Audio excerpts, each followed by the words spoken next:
শুভ সন্ধ্যা সকলকে।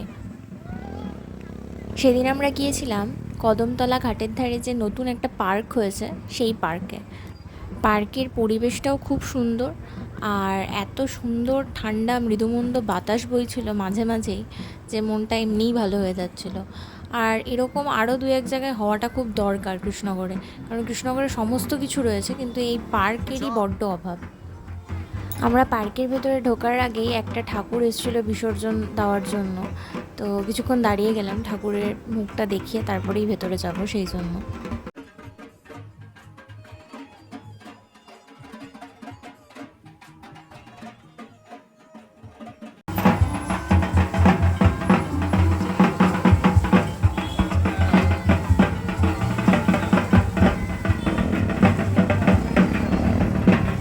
চলো এবার ভেতরের দিকে যাওয়া যাক এবং দেখো তোমাদের কেমন লাগে। আমার তো ভীষণ ভালো লেগেছিলো, দেখো তোমাদের কেমন লাগে প্লিজ কমেন্ট করে জানিও।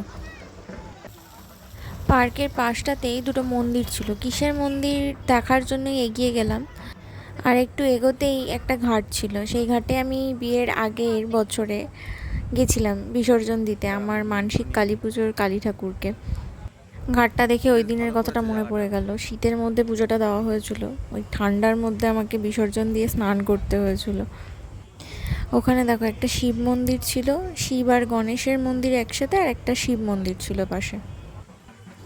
চলো এবার পার্কের ভেতর দিকে যাওয়া যাক। দেওয়ালে একটা সুন্দর দুর্গা ঠাকুর করা ছিল, তো তার পাশ থেকে গাছগুলোর নিচটা বাঁধানো ছিল, বসার জায়গা ছিল, প্রত্যেকটা ইয়েতেই সুন্দর বসার জায়গা রয়েছে। পাশের গাছগুলোকে সুন্দর কাটিং করেছে, মনে হচ্ছে সিঙ্গালা হরিণ। পাশে একটা ছোট্ট রেস্টুরেন্ট টাইপের ছিল, স্ন্যাক্স আইটেম চা টাপগুলো পাওয়া যাচ্ছিল। দেখো তোমরা মেনুটা দেখে নাও, আর প্রত্যেকটাই রিজনেবল প্রাইস।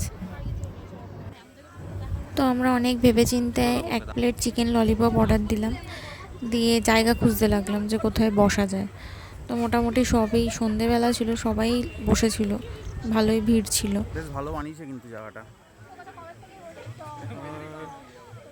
দাঁড়া, অন্ধকারও হয়ে এসছে, চারিদিকটা সবুজ, সুন্দর সুন্দর করে গাছগুলো লাগানো, তারপরে এই সুন্দর লাইটিং, পরিবেশটা সত্যিই দারুণ লাগছিল। বাস আমাদের ললিপপটা চলে এসছে, দেখতেও ভীষণ সুন্দর ললিপপটা, খেতেও ততটাই সুন্দর ছিল ললিপপটা। তো তোমরা একবার ট্রাই করে দেখতে পারো এখানে এসে, কেমন লাগে তোমাদের সেটাও জানিও। তো আজকের ভিডিওটা কেমন লাগলো জানিও। আজকের ভিডিওটা এখানেই এন্ড করছি, সবাই ভালো থেকো, টাটা।